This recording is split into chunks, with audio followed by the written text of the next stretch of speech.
Hello, welcome to another video. इस video में हम प्रीवियस ईयर क्वेश्चंस करेंगे ऑफ पेपर 1 और ये यूनिट 8 के क्वेश्चंस हैं आईसीटी के 2021 नवंबर दिसंबर शिफ्ट 1 और शिफ्ट 2 के ये क्वेश्चंस हैं, ठीक है। और इसके अलावा जितनी भी वीडियोस में ये आईसीटी के पीवाईक्यूज कंप्लीट होंगे, ठीक है, उसके बाद फिर दूसरे यूनिट के हम पीवाईक्यूज करेंगे। और अगर आपने चैनल को सब्सक्राइब नहीं किया है तो चैनल को सब्सक्राइब कर लीजिए ताकि अगली वीडियोस जो भी मैं अपलोड करूं उसकी नोटिफिकेशन आपको मिल जाए।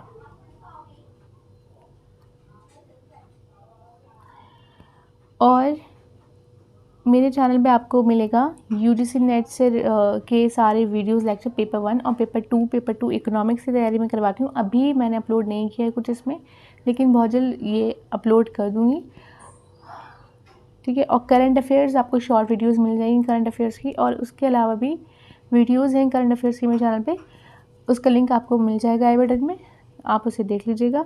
और सारे के सारे पीवाईक्यूज हम करेंगे, ठीक है। ये यूनिट वाइज सिलेबस है, डिटेल में नहीं है। तो टोटल 8 यूनिट्स हमें पढ़ने होते हैं पेपर 1 में, ठीक। और अभी हम यूनिट 8 के पीवाईक्यूज कर रहे हैं आईसीटी के। तो क्वेश्चन नंबर 1 है, when a computer is switched on the BIOS is loaded from. तो BIOS क्या है, सबसे पहले हम पढ़ते हैं कि जब भी हम कंप्यूटर को ऑन करते हैं तो ये BIOS कहाँ से ये लोड होता है। तो BIOS का मतलब है बेसिक इनपुट आउटपुट सिस्टम, ठीक है। तो ये कहाँ से अपलोड होता है, तो देखो, जब भी हम अपने कंप्यूटर को ऑन करते हैं, लैपटॉप को ऑन करते हैं, तो जो सबसे पहले स्क्रीन आती है वही है BIOS, ठीक। यानी उसके बिना कंप्यूटर ऑन नहीं होगा, ठीक है। तो BIOS is a program of computers microprocessor uses to start the computer system after it is powered on. It also manages data flow between computers, operating system and attached devices such as the hard disk, video adapter, keyboard, mouse and printer. तो ये BIOS क्या है, BIOS एक programme है जिसके बिना computer on नहीं होता है। जैसे ही हम कंप्यूटर को या लैपटॉप को ऑन करते हैं तो जो पहली स्क्रीन हमारे कंप्यूटर पे या लैपटॉप पे आती है वो वही BIOS है, ठीक है। और ये BIOS हमें पता लगाता है कि जितने भी कंप्यूटर के हार्डवेयर्स हैं, जितने भी सॉफ्टवेयर हैं, वो सब अच्छी तरीके से काम कर रहे हैं, वो सब प्रॉपर वर्क कर रहे हैं। अगर उनमें से कोई भी एक प्रॉपर वर्क नहीं करता है तो ये एक कोड देता है कंप्यूटर को, जो कि बीप फॉर्म में होता है ना। बीप की साउंड में ये कोड देता है कि कोई एक हार्डवेयर है जो कि प्रॉपर वर्क नहीं कर रहा है, ठीक है। तो ये कहाँ से लोड होता है, ये लोड होता है रोम से, ठीक है। रोम क्या है, हम इसको पढ़ते हैं आगे। ROM is ROM is read only memory, ठीक है। और ये हमारी प्राइमरी मेमोरी है और नॉन वॉलेटाइल इन नेचर है। यानी प्राइमरी मेमोरी, कंप्यूटर की 2 टाइप की मेमोरीज होती हैं, प्राइमरी एंड सेकेंडरी मेमोरीज, ठीक है। तो उसमें ये प्राइमरी मेमोरी में आता है हमारा रोम, और ये नॉन वॉलेटाइल इन नेचर है। इसका मतलब ये है कि कंप्यूटर को, ये इसकी पिक्चर है, इसका मतलब ये है, ये चिप फॉर्म में होता है, ठीक है। ये चिप फॉर्म में है और ये कंप्यूटर्स में अटैच्ड होता है, ठीक। नॉन वॉलेटाइल इन नेचर का मतलब है कि जब भी हम कंप्यूटर को ऑन या ऑफ करेंगे तो सारा का सारा डेटा उसमें वैसे के वैसे ही रहता है, वो वहाँ से डिलीट नहीं होता है, ठीक है। हम सिर्फ इसमें जो भी डेटा है वो हम रीड कर सकते हैं, राइट नहीं कर सकते हैं, ठीक है। ROM contains the programming that allows the computer to start up और regenerate each time it is turned on. जितना भी सारा प्रोग्राम हमें चाहिए होता है, जितनी भी बार हम कंप्यूटर से कोई भी एक इन्फॉर्मेशन अगर हम बार बार उससे मांगते हैं तो वो रोम प्रोवाइड करता है, क्योंकि वो उसमें स्टोर रहता है, वहाँ से वो डिलीट नहीं होता है, नॉन वॉलेटाइल इन नेचर होता है। यानी जितनी भी डेटा होता है वो परमानेंट होता है। क्या होता है यहाँ पे, परमानेंटली स्टोर होता है, ठीक है, रोम में। Once the data is written on ROM chip, it cannot be removed. It is also used in optical storage. जो भी डेटा स्टोर करते हैं रोम में वो रिमूव नहीं होता है, यानी जब जैसे हमने कंप्यूटर ऑन किया, ठीक है, तो उस पर जितने भी हमारे सॉफ्टवेयर हैं वो सब वैसे के वैसे रहेंगे, जितने भी हमने उस पर काम किया है वो सब वैसे के वैसे सेव रहता है, ठीक है। वो कैसे हमारे पास आता है, रोम के ज़रिए, ठीक, और परमानेंटली सेव हो जाता है, डिलीट नहीं होता। और ये ऑप्टिकल इन नेचर मतलब ऑप्टिकल स्टोरेज, यानी कि ऑप्टिकल यूज़ होता है इसका, कैसे कि लेज़र बीम के ज़रिए हम इसको आगे पढ़ेंगे। ऑप्टिकल स्टोरेज क्या है, इसमें क्या क्या आता है, मैं CD रोम, ठीक है, DVD रोम, तो ये सारे ऑप्टिकल स्टोरेज डिवाइसेस हैं।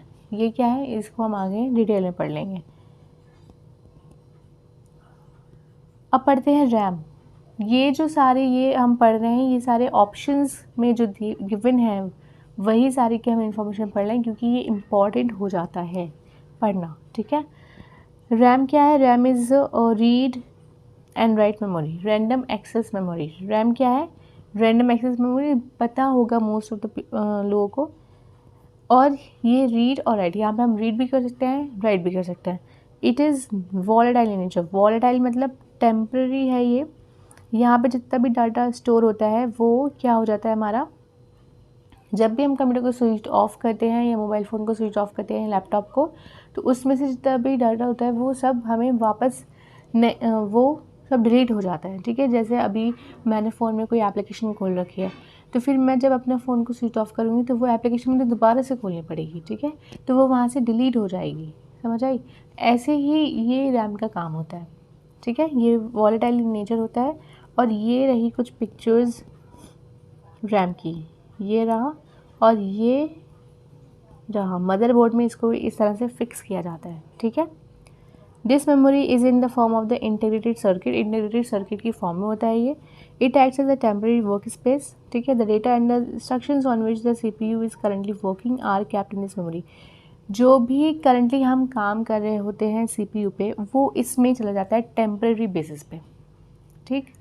और रोम में वो डेटा किस में होता है, परमानेंट बेसिस पे होता है। जब हम स्विच ऑफ करते हैं अपने कंप्यूटर को या लैपटॉप को, तो उसमें से जो डेटा हमारे कंप्यूटर में से जो डिलीट हो जाता है वो रैम से डिलीट होता है, लेकिन रोम में वो परमानेंटली रहता है। जितने भी बार हम रोम से वो इन्फॉर्मेशन मांगेंगे वो हमें सेम इन्फॉर्मेशन हर बार प्रोवाइड करेगा, लेकिन रैम नहीं कर सकता, क्योंकि इसमें टेम्पररी बेसिस पे डेटा सेव होता है। The information stored is lost when the computer is switched off, ठीक है। ये रैम हो गया। इसको हम डिटेल में पढ़ेंगे नेक्स्ट वीडियोस लेक्चर में, जिसमें बेसिक्स ऑफ कंप्यूटर मैं डिस्कस करूँगी, ठीक है। वो वीडियो इंशाल्लाह कल तक आ जाएगी। CD रोम क्या है, it is a form of a computers memory in the form of CD that is read by optical means. देखो अब ये क्या है, CD रोम, ये ऑप्टिकल स्टोरेज है, सेकेंडरी स्टोरेज में आता है। सेकेंडरी स्टोरेज के भी टाइप्स ऑफ डिवाइसेस होते हैं, जैसे हमारा हो गया magnetic storage devices, optical storage devices, ठीक है। तो ये ऑप्टिकल स्टोरेज डिवाइसेस में से एक है CD रोम, ठीक। ये इसकी पिक्चर है CD की, और ये सेकेंडरी मेमोरी है। मैंने बताया सेकेंडरी मेमोरी में ये ऑप्टिकल स्टोरेज डिवाइसेस में आता है। It uses a low power beam laser to read digitized data and that has been coded in the form of the tiny bits on a optical disk। तो ये laser beam के ज़रिए data को read करता है। It is not recordable. अब देखो ये जो CD है, इसमें जितना भी डेटा स्टोर है, ऑडियोज़ हैं, साउंड्स हैं, तो वो नॉट रिकॉर्डेबल, ठीक है। इसमें एक बार रिकॉर्ड हो गया, हम इसको दोबारा रिकॉर्ड नहीं कर सकते, ठीक। रोम की तरह हो गया, क्योंकि CD रोम इसका पूरा नाम है, तो हम सिर्फ रीड कर सकते हैं, इसमें राइट नहीं कर सकते हैं कुछ भी, ठीक है। और इसका जो होता है ये स्पाइरल इस तरह से होता है, ठीक है। और इसकी जो स्टोरेज है वो है 650 MB तक हम इसमें स्टोर कर सकते हैं। इसमें ज़्यादा दिनों तक हम डेटा को सेव नहीं कर सकते। ये ज़्यादातर क्या होती हैं, ख़राब हो जाती हैं लंबे समय तक हम इसको अगर रखते हैं तो, ठीक है। ऑप्टिकल स्टोरेज डिवाइसेस में हमारा क्या आता है, CD आता है, DVD आता है। तो CD रोम के ये टाइप्स हैं। CD का टाइप है एक CD रोम, CD राइट और CD RW, ठीक है। क्वेश्चन नंबर 2 है, identify the correct order the following computer storage capacities ranked from largest to smallest capacity. तो हमें यहाँ पे कंप्यूटर स्टोरेज कैपेसिटी बताना है लार्जेस्ट से स्मॉलेस्ट तक। तो इसका है आंसर नंबर 2 यानी सी, लार्जेस्ट टेराबाइट्स। टेराबाइट्स के बाद हमारा आएगा गीगाबाइट्स, ठीक है। फिर आएगा हमारा बाइट्स, ये खाली बाइट्स नहीं है, ये इसमें वैल्यूज़ हैं। और फिर आएगा हमारा KB, largest to smallest.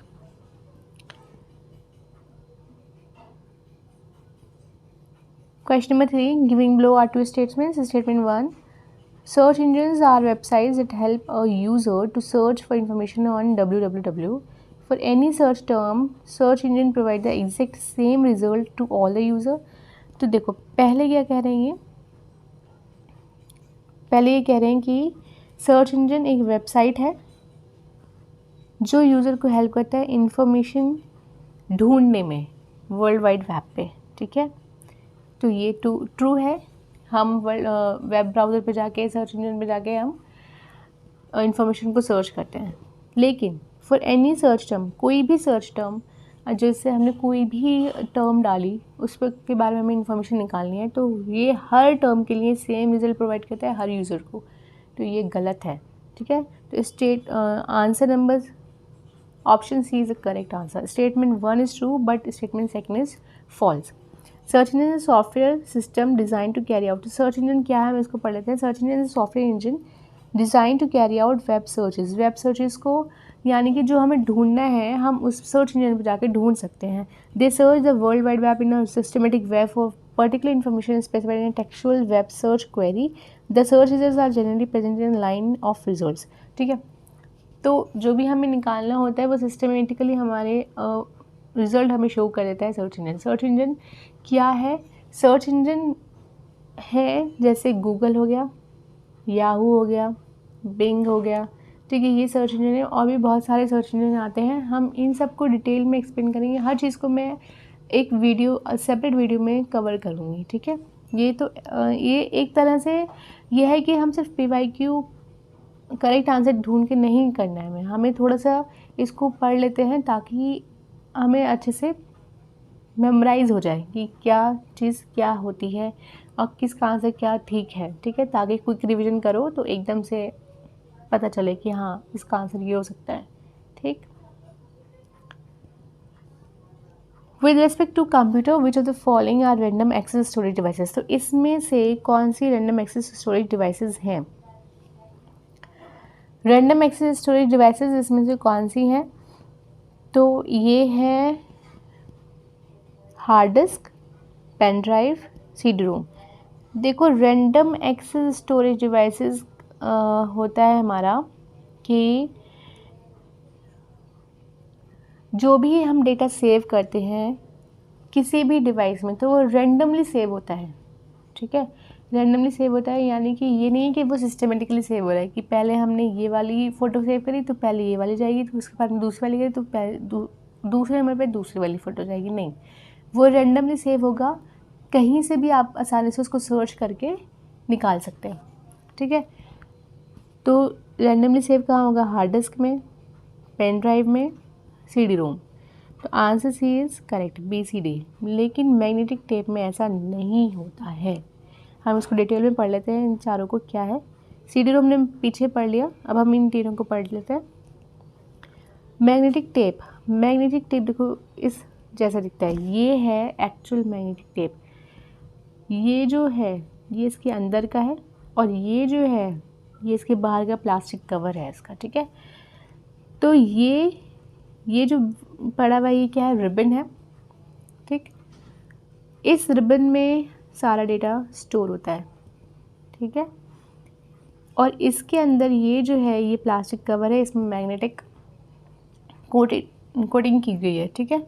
Magnetic tape क्या है? In magnetic tape only one side of the ribbon is use for storing data. सिर्फ एक साइड पे डेटा स्टोर होता है। It is sequential memory which contains thin plastic ribbon to store data and coated by magnetic oxide. Sequential memory क्या है? Sequential मतलब sequence में, sequence, ठीक है। यानी जैसे पहले क्या होता था, ये कैसेट्स आती थी ना, तो अगर जैसे हमें 4th नंबर पे कोई सॉन्ग है इसमें रिकॉर्डेड, हमें वो सुनना है, तो हम ये नहीं है कि डायरेक्टली उसको 4th नंबर को लगा लें, ठीक है। क्या करते थे, 1 भी सुनना पड़ेगा, 2 भी सुनना पड़ेगा, 3 भी सुनना पड़ेगा, ये तीनों आपको सुनने पड़ेंगे, तब जाकर आपको 4th नंबर का बारी आएगी। यानी जब आपका दिल भर जाएगा, ठीक है, तो 4th नंबर सुनो आप, मतलब ज़बरदस्ती का 1 भी सुनो, 2 भी सुनो, 3 भी सुनो, फिर जाके 4 सुनो, ठीक। तो ये सिक्वेंशियल मेमोरी है, यानी सीक्वेंस में इसमें डेटा स्टोर होता है और वैसे ही वो आपको डेटा प्रोवाइड कराएगा सीक्वेंस में। एक बार समझाती हूँ, जैसे ये रिबन है, इसमें स्लॉट्स बने हुए हैं, ठीक है। ये 1 हो गया, ये 2 हो गया, ये 3 हो गया, ये 4 हो गया, ये 5 हो गया। अगर 4 गाना सुनना है तो 1 भी सुनना पड़ेगा, 3 भी, 2 भी, ठीक है, तब जाकर आप 4 पर आओगे। तो ये रिबन है और ये रिबन्स के स्लॉट्स हैं, इसमें डेटा इस तरह से सेव हो रहा है, ठीक है, समझ आ गई। तो ये सिक्वेंशियल मेमोरी है, यानी आपको सिक्वेंशियली इसमें डेटा स्टोर होता है serial wise. Data read and write speed is slower because of the sequential access. Sequential access होने की वजह से ये स्लो होता है। It is highly reliable which requires many tape drive writing and reading data. Reliable है यानी कि इसमें आपको मैग्नेटिक टेप ड्राइव चाहिए डेटा को रीड और राइट करने के लिए, ठीक है। इतना ही है, मैग्नेटिक स्टोरेज डिवाइसेस में ही आता है, मैग्नेटिक टेप सेकेंडरी मेमोरी है ये, ठीक है। हार्ड डिस्क, अब देखते हैं हार्ड डिस्क क्या होता है। तो हार्ड डिस्क देख रखा होगा आप लोगों ने, ये इसका फ़ोटो है हार्ड डिस्क का, ये थोड़ा जूम है फ़ोटो, ये थोड़ा दूर से है। अब इसको देखते हैं, ये क्या है, ये है non volatile memory, random access memory है, नॉन वोलेटाइल इन नेचर है, ठीक है। नॉन वोलेटाइल मतलब इसमें जितना भी डेटा होता है वो परमानेंटली सेव होता है। रैंडम एक्सेस है, रैंडम एक्सेस इसमें मतलब है कि जो भी डेटा है, जैसे ये डेटा, ये समझ लो ये हार्ड डिस्क हो गया, इस तरह से बताती हूँ, ये हार्ड डिस्क है। अब इसमें ये जो डेटा है, कोई भी डेटा, अब मैंने वीडियोस भी सेव किए हैं इसमें, फ़ोटोज़ भी सेव किए हैं, ऑडियोज़ भी सेव किए हैं, तो ज़रूरी नहीं है कि जो भी चीज़ मैंने पहले सेव की है वो पहले जाएगी, नहीं, वो कहीं भी यहाँ पर आ सकता है। फ़ोटो सेव किया तो वो यहाँ पर आ सकता है, ऑडियो सेव किया तो वो यहाँ पर आ सकता है, कहीं भी रैंडमली सेव हो सकता है, ठीक है। तो जब भी मुझे वो डेटा चाहिए होता है तो ज़रूरी नहीं कि सिक्वेंशियली आए जैसे कि मैग्नेटिक टेप में आता था, लेकिन यहाँ पे हम इसको रैंडमली एक्सेस कर सकते हैं। जो चीज़ हमें चाहिए वो पहले हम सर्च करके और फिर उसको निकाल लेंगे, ठीक है। तो ये है हमारा hard disk. Used for striking and retrieving data digital information using rotating disk coated with magnetic material. देखो ये जो ये है रोटेट होता है इसमें, और ये जो चीज़ है ये डेटा को सर्च करता है, ठीक है, जो हमें चाहिए वो उसको ढूंढता है कि कहाँ पर है, जब भी वो इससे आगे टकराता है तो वो हमें मिल जाता है, ठीक है। तो ये किस लिए यूज़ होता है, for striking retrieving digital information में, ठीक है। डिजिटल इन्फॉर्मेशन जब भी हमें चाहिए वो इसमें हमें हार्ड डिस्क में मिल जाती है। पेन ड्राइव सबको पता है, पेन ड्राइव, ये पेन ड्राइव का फ़ोटो है। It is a solid state storage device also known as flash drives. Solid state storage device है, ये सेकेंडरी स्टोरेज मेमोरी में आता है, और ये फ्लैश ड्राइव है। SSD ये हम पढ़ लेंगे डिटेल में बाद में, अभी तो बस इतना समझ लो इसे, क्योंकि अगर मैं ये सब डिटेल में लाती तो बहुत ही लंबा वीडियो हो जाता। तो ये हम इसको फ्लैश ड्राइव्स भी कहते हैं। It consist of the flash memory with portable USB interface. USB flash drive are typically removable, rewritable and much smaller than floppy disk. Floppy disk से बहुत छोटा होता है, इसको हम फ्लैश ड्राइव्स भी कहते हैं। फ्लैश ड्राइव्स हम इसे क्यों कहते हैं, क्योंकि जब भी हमें कोई भी डेटा चाहिए होता है हम एकदम से इसमें ले लेते हैं या इसमें से निकाल लेते हैं। पोर्टेबल होते हैं, ये बहुत छोटे होते हैं, कहीं भी हम इसको लेके जा सकते हैं, ज़्यादा हैवी, बिल्कुल भी हैवी नहीं होते हैं, ठीक है। इसको हम फ्लैश ड्राइव या भी USB फ्लैश ड्राइव भी कहते हैं। फ्लैश ड्राइव्स ये अवेलेबल होते हैं कितने स्टोरेज में, 256 MB में, 512 MB में, 1 GB, 4 GB, 16 GB, 64 GB, इन सब में ये अभी अवेलेबल है। नेक्स्ट क्वेश्चन नंबर 5 इज़, अब ये हमें मैच करना है लिस्ट 1 एंड लिस्ट 2। लिस्ट 1 में कंप्यूटर टर्म्स हैं, लिस्ट 2 में डिस्क्रिप्शंस हैं। मैग्नेटिक टेप, तो मैग्नेटिक टेप क्या है, अभी हमने पढ़ लिया था कि सिक्वेंशियली डेटा को स्टोर करता है। तो हम इसे देखते हैं, यहाँ पे कुछ है ऐसा, use in a digital cameras to photo printers phone uses laser beam technology to read or write data used for technology archival, yes, purpose but must be accessed sequentially, yes, ये है A। मेमोरी कार्ड क्या है हमारा, हम इसको phone में use करते हैं, फोटोज़ प्रिंटर्स में यूज़ करते हैं। Hard disk, a set of metal disk mounted on spindle,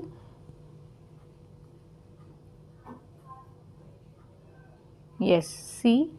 और डीवीडी क्या है, uses laser beam technology to read and write, yes D.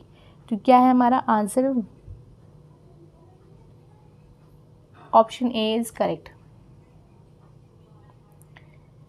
अब हमने पीछे पढ़ लिया था, डीवीडी और मेमोरी कार्ड के बारे में हम यहाँ पे पढ़ेंगे क्योंकि वो अभी हमने नहीं पढ़े हैं, ठीक है। तो डीवीडी क्या है हमारा, इसको हम सुपर डेंसिटी डिस्क भी बोलते हैं, डिजिटल वर्सेटाइल डिस्क भी बोलते हैं और डिजिटल वीडियो डिस्क भी बोलते हैं। 3 नाम हमें डीवीडी के यहाँ पे मिल जाते हैं। ये स्टोर करता है 20 टाइम्स हायर, 20 टाइम्स हायर होता है देन सीडी से। तो सीडी से ज़्यादा इसकी स्टोरेज कैपेसिटी कितनी होती है, 20 टाइम्स। और इसका ट्रांसफ़र रेट है 15 टाइम्स फास्टर, और 15 गुना फास्टर है ये सीडी से। ये स्टोर कर सकता है अबाउट 4.7 GB टू 17.08 GB तक डेटा, ठीक है। और इसमें जो भी होता है वो स्पिंडल फाइबर होते हैं, इस तरीके से ये डेटा इसमें चलता है, प्रोसेस होता है। और जो सीडी था उसमें हमारा स्पाइरल था, ठीक है, स्पाइरल के थ्रू होता था। बस इतना ही है डीवीडी में। और ये ऑप्टिकल स्टोरेज डिवाइसेस में आता है, क्या ऑप्टिकल स्टोरेज डिवाइसेस में आता है, जो मैंने आपको बताया था, ठीक है, सेकेंडरी स्टोरेज डिवाइस है। नेक्स्ट है हमारा memory card. Memory card is an electronic data storage device use for storing digital information typically using flash memories. तो ये मेमोरी कार्ड है हमारा और ये सेकेंडरी स्टोरेज डिवाइसेस है। ये क्या है, इलेक्ट्रॉनिक डेटा स्टोरेज डिवाइस है। इसको हम flash memory as a flash memory भी यूज़ करते हैं। These are commonly use in digital portable electronic devices. Phone में यूज़ होता है, कैमराज में यूज़ होता है, ठीक है। They allow adding memory to search devices using a card in a socket instead of protruding USB flash drive. USB अगर आप यूज़ नहीं करें तो आप मेमोरी कार्ड भी यूज़ कर सकते हैं डिजिटल डिवाइसेस में, ठीक है। और इसका अलग सॉकेट बना होता है डिवाइस में, आप उसको वहाँ पे उसको इंसर्ट कर सकते हैं और डेटा को सेव कर सकते हैं। Question number 6, with respect to the computer which of the following groups of volatile memory only. इसमें से कौन सा सिर्फ वॉलेटाइल मेमोरी है, देखो रैम हमारा क्या है, नॉन वॉलेटाइल है।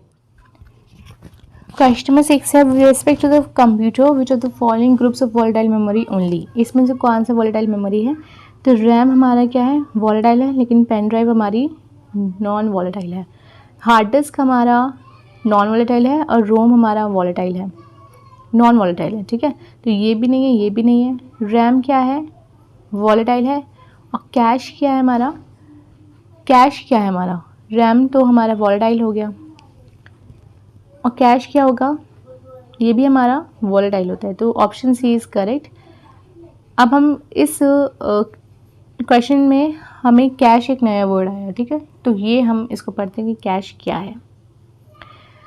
It is a storage buffer that stores the data which is used more often, temporary, and makes them available to CPU at a fast rate। तो यहाँ पे जितना भी डेटा स्टोर होता है वो परमानेंट होता है और टेम्परेरी होता है और ये CPU को डेटा प्रोवाइड करता है। CPU को डेटा कैसे प्रोवाइड करता है, ये CPU और रैम के बीच में ये होता है, ठीक है। तो CPU से कनेक्ट होता है और ये CPU को अपना डेटा प्रोवाइड करता है। Cache memory is very high speed memory, बहुत हाई स्पीड मेमोरी है ये। It increases the speed of processing की स्पीड को ये इंक्रीज़ कर देता है। और इसमें यानी कंप्यूटर में मोस्टली जो कैश मेमोरी होती है वो होती है 256 KB to 2 MB तक, ठीक। और ये रहा कैश, ठीक है। इसको कैश ही नहीं पढ़ते, इसे कैश पढ़ते हैं। अब next question, identify the correct order the following Intel processors in the decreasing order of speed. Decreasing order of speed में इसको करना है, तो ये है आंसर नंबर 2। सबसे पहले आता है हमारा डुअल कोर, ठीक है। डुअल कोर के बाद है फिर पेंटियम, फिर उसके बाद है 80486, फिर उसके बाद है 8085, ठीक। इन सब सारे प्रोसेसर्स को सेपरेट लेक्चर में हम कवर करेंगे। Next question number 8, USB drivers are also known as flash drivers. Yes, हमें पता है, सही है। Device use by banks to automatically read to those unusual numbers on the bottom as MICR। तो MICR एक हमारा डिवाइस है जो कि चेक पे लिखे हुए नंबर्स को ये रीड करता है, ठीक है। तो ये बैंक में यूज़ होता है। ये हमारा क्या है, एक कोड रीडर है, ठीक है। कोड रीडर डिवाइस है ये भी बाद में हम इसको देखेंगे। और USB ड्राइवर्स को हमें पता है कि ये फ्लैश ड्राइवर्स होते हैं। तो इसका आंसर नंबर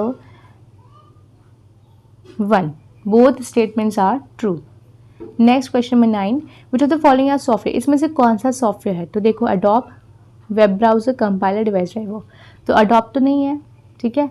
वेब ब्राउज़र हमारा सॉफ्टवेयर है, कंपाइलर भी सॉफ्टवेयर है और डिवाइस ड्राइवर भी सॉफ्टवेयर है। तो BCD answer number 3 is correct. तो इसमें क्या क्या नए टर्म्स आए हैं, चारों नए टर्म्स आए हैं, हम चारों को पढ़ते हैं कि क्या है। डिवाइस ड्राइवर क्या है, देखो डिवाइस ड्राइवर वो सॉफ्टवेयर है जो हमारे कंप्यूटर में इंस्टॉल होता है या लैपटॉप में इंस्टॉल होता है। जैसे हमें VLC मीडिया प्लेयर हमें चलाना है, ठीक है। तो वो क्या करते हैं, ये जो डिवाइस ड्राइवर है कम्युनिकेट करता है, दो हार्डवेयर और सॉफ्टवेयर के बीच में इनका कम्युनिकेशन होता है, ठीक है। तो यहाँ पर हमें VLC मीडिया प्लेयर को कौन कम्युनिकेट करेगा, किसके साथ कम्युनिकेट करेगा, तो साउंड कार्ड उसको कम्युनिकेट करेगा, ठीक है, कि ये गाने चलाने हैं इसमें, ठीक। तो ये डिवाइस ड्राइवर है, यानी कि हमारे डिवाइस को कौन ड्राइव करेगा, कौन चलाएगा, जो भी अगर हमें सॉफ्टवेयर ओपन करना है, चलाना है, तो उसको कम्युनिकेट करने के लिए भी तो चाहिए ना, उसको जब वो कोड भेजेगा तो उसको रीड करने के लिए भी चाहिए, उसको हेल्प चाहिए ना चलाने के लिए। तो ये है device driver. In computing, a device driver is a software program that operates or controls a particular type of device that is attached to a computer or automation. A driver provides a software interface to hardware devices. Hardware devices को software interface ये भेजता है और enabling operating systems and other computer programs to access hardware functions without needing to know precise details about the hardware being used. ठीक है, तो ये communication के लिए होता है between software and hardware. Compiler क्या है, कंपाइलर इज़ देखो कंपाइलर क्या करता है, हमारा हाई लेवल लैंग्वेज को टू लो लेवल लैंग्वेज में कन्वर्ट करता है। लो लेवल लैंग्वेज क्या हो गई, हमारी मशीन लैंग्वेज। और मशीन लैंग्वेज किस फॉर्म में होता है, हमारी 0 और 1, इसको हम कोड या ऑब्जेक्ट लैंग्वेज भी बोलते हैं, ठीक है। अब जैसे ये पूरा का पूरा ये एक पूरा स्टेटमेंट है, ये पूरा हमारा ये पैराग्राफ है, तो इस पूरे पैराग्राफ को ये कन्वर्ट करेगा टू किस में, लो लेवल लैंग्वेज, या फिर हम कह सकते हैं मशीन लैंग्वेज, या फिर हम कह सकते हैं ऑब्जेक्ट लैंग्वेज। जब 0 to 1 मशीन लैंग्वेज में कन्वर्ट कर देगा कंपाइलर। कंपाइलर का काम क्या होता है, हाई लेवल लैंग्वेज से लो लेवल लैंग्वेज यानी मशीन लैंग्वेज में कन्वर्ट करना, ठीक है। तो ये ट्रांसलेट कर देता है। अब इसके बाद में computer code written in a programming language, ठीक है, it is another language. The name compiler is primarily used for programs that translate source code from a high-level programming language to a low-level language to create an executable program. तो programme को execute करने के लिए, ठीक है, ये use होता है प्रोग्राम को एग्जीक्यूट करने के लिए। एग्जीक्यूशन के टाइम पे ये ट्रांसलेट करता है, ठीक है। अब है वेब ब्राउज़र्स। वेब ब्राउज़र्स क्या होते हैं, तो ये है हमारा इंटरनेट ब्राउज़र भी बोलते हैं उसको, या फिर सिंपली ब्राउज़र भी बोलते हैं। वेब का मतलब होता है इंटरनेट, ब्राउज का मतलब होता है सर्च करना, ढूंढना, ठीक है। Is a simple application software for search accessing world wide web और लोकल वेबसाइट। किसी भी जैसे वेब ब्राउज़र्स हमारे हो गए internet explorer, Chrome, Google Chrome, ठीक। अब यहाँ पर जब हम जाएंगे इंटरनेट एक्सप्लोरर पे, तो हमें अगर किसी भी बारे में हमें नॉलेज चाहिए, इन्फॉर्मेशन चाहिए, तो हम उसकी वेबसाइट को एंटर करेंगे और हमें मिल जाएगी, ठीक है। तो वेब ब्राउज़र क्या है, ये हम इंटरनेट पे जो ढूंढने का काम करते हैं वो है। तो यहाँ पे when a user request a web pages from a particular website, the web browser retrieve this file from a web server and then graphically renders. तो किसी भी पर्टिकुलर वेबसाइट के बारे में हमें जानना है, तो हम वो किसी भी पर्टिकुलर चीज़ के बारे में हमें जानना है, तो हम उस वेबसाइट को एंटर करेंगे और ये हमें इन्फॉर्मेशन प्रोवाइड करेगा। तो वे वेब ब्राउज़र और सर्च इंजन क्या है, देखो इंटरनेट एक्सप्लोरर पे जाएंगे आप, ये वेब ब्राउज़र है। इस पे अगर आपने सर्च इंजन यानी कि गूगल के बारे में डाला, तो ये क्या है, गूगल सर्च इंजन है, ठीक है। यहाँ पे ये आपको हेल्प करता है कोई भी किसी भी टाइप की इन्फॉर्मेशन को सर्च करने में। और ये वेब ब्राउज़र है, यहाँ पे हम इसको क्या है, ये इंटरनेट ब्राउज़र है, यानी कि हम कोई भी किसी भी पर्टिकुलर चीज़ से रिलेटेड कोई भी इन्फॉर्मेशन हमें चाहिए, तो हम उसकी वेबसाइट को एंटर करके वो ले सकते हैं, ठीक। Next question is the last question of this video. Match name of the computer and the founder. तो एप्पल का फाउंडर कौन है? एप्पल का फाउंडर है स्टीव जॉब्स, ठीक। माइक्रोसॉफ्ट का फाउंडर कौन है? ये है इसके फाउंडर बिल गेट्स। इन्फोसिस के फाउंडर कौन है? इन्फोसिस के हैं एन.आर. नारायण मूर्ति। और एयरटेल के हैं सुनील भारती मित्तल। तो answer number 4 is the correct answer. अगर आप लोगों को वीडियो पसंद आई तो प्लीज़ वीडियो को लाइक करें, शेयर करें, सब्सक्राइब करें। और अगर आपने मेरी इससे पहले भी लेक्चर्स नहीं देखे तो प्लीज़ आप जाकर उन्हें